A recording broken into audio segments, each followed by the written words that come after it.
আমরা মেয়েরা ছোটবেলা থেকে কিন্তু মায়ের কাছ থেকে, দিদার কাছ থেকে, মাসির কাছ থেকে রান্না দেখে কিন্তু বড় হয়ে ওঠা। সে যাই হোক, বিয়ে তো অনেক ছোটবেলাতে বিয়ে হয়েছে, শ্বশুর বাড়িতে মানে আমার শাশুর কাছে অনেক কিছু রান্না শিখেছি, কিন্তু আজকে কিন্তু আমার মায়ের কথা ভীষণ মনে পড়লো। আমার মা এই ইলিশ মাছের মাথা দিয়ে মাসকলের ডাল যা রান্না করে, কি বলবো, মুখে লেগে থাকার মতো। আর আমার মায়ের রান্না প্রত্যেকটা রান্নাই খুব অসাধারণ লাগে। প্রত্যেকটা ছেলে মেয়ের কাছে কিন্তু তার মায়ের রান্না কিন্তু অসাধারণই লাগে। তো সে যাই হোক, আজকে মায়ের কথা মনে করে মাসকলের ডাল রান্না করতে বসলাম।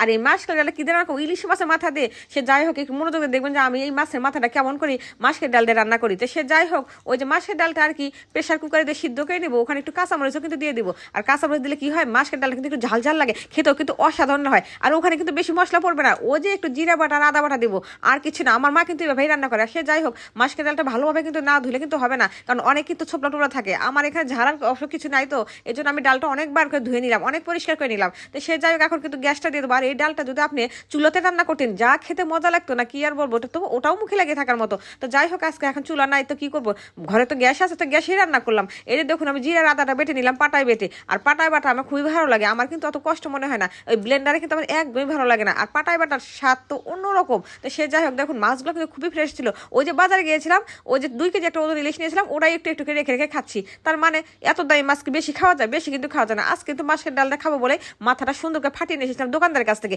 তো সে যাই হোক, মাথা নুন হলুদ আর ওই যে বেশি করে একটু ঝাল টাল দিয়ে একটু ভাজি করে নিলাম, কারণ ভাজাটা তো মশমশা না হলে কিন্তু মাছের ডালে কিন্তু খুব একটা মজা লাগবে না। তো সে যাই হোক, আমি কিন্তু এদিকে আর একটা জিনিস করবো, এদিকে একটু ওই যে বেগুনি, মানে হচ্ছে বেগুনের পাঁপড় যেটাকে বলে, আমার মেয়ে এবার খুবই পছন্দ করে। একটু ডালের সাথে যদি একটু ভাজা পড়া হয়, তাহলে খেতে তো অসাধারণ লাগে, তাই না কি বলুন? ওই যে সবকিছু দিলাম আর কি, একটু জিরা বাটা রসুন বাটা ওখানে দিয়েছি, দিয়ে একটু ফাটিয়ে নিলাম, নিয়ে একটু রেস্টে দিলাম 20-25 মিনিট। এদিকে ডালটা আমার হোক, এদিকে ও রেস্টও থাকতে। সে যাই হোক, আমি কিন্তু এই যে মাছের ডালটা ফোড়নটা দেবো, এত সুন্দর করে ফোড়ন দেবো যে খেতে কিন্তু আসলেই মুখটা, মানে কি বলবো, এটা বলার ভাষা নাই। তো যাই হোক, ওই যে ফোড়নটা দেওয়ার ভিতরে আমি কি দিয়েছি জানেন, ওই যে 5 ফোড়ন দিয়েছি আর তেজপাতা দিয়েছি আর হচ্ছে শুকনো লঙ্কা দিয়েছি। দিলে কি হয়, আলাদা একটা স্মেল একটা হয়। তো কি বলবো, ওটার বলার ভাষা নেই। তো দেখুন, ডালটা কিন্তু আমার সুন্দর ঘন ঘন হয়েছে। আমার মা কিন্তু এভাবেই রান্না করে, আমি কিন্তু পুরো রান্নাটা কিন্তু আমার মায়ের মতো করে রেসিপি করলাম। তো সে যাক, দেখুন মাছটা কিন্তু মসমস করে ভাজা। এই যে তেল তেল উঠেছে, ও এই তেলটা তো গরম ভাতে বলাই যায় না।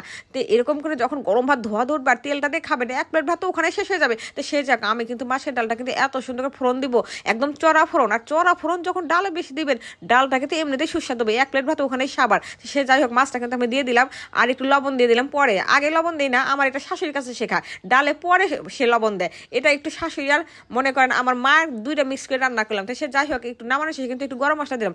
গরম মশলা দিলে কিন্তু আলাদা একটা স্মেল আসে। সে যাই হোক, দেখুন এই যে আমার এখানে এদিকে বেগুনি হয়ে গেছে আর মাছের ডাল, আর ওই সঙ্গে একটা কাঁচা মরিচ দিয়েছি। আজকে কিন্তু দুপুরে এটাই রান্না করছি, বেশি কিছু রান্নাবাড়ি করি না। আমার মেয়ে বলেছিল, মা আজকে রান্নাটা অনেক ভালো হয়েছে, সব প্রতিদিন কিন্তু মাছ মাংস খেতে ভালো লাগে, আজ একটু আলাদা আলাদা করলাম। তো সে যাই হোক, দুপুরে কিন্তু আজকেই আমাদের এটাই ভোজন ছিল। আমার বাড়িতে কর্তামশাই নাই, একটু পরে চলে আসবে। এই তো মা মেয়ে কিন্তু খেয়ে নিলাম পেট ভরে, যেহেতু ছেলে নাই, ছেলে চলে গেছে, মা মেয়ে খেয়ে নিলাম।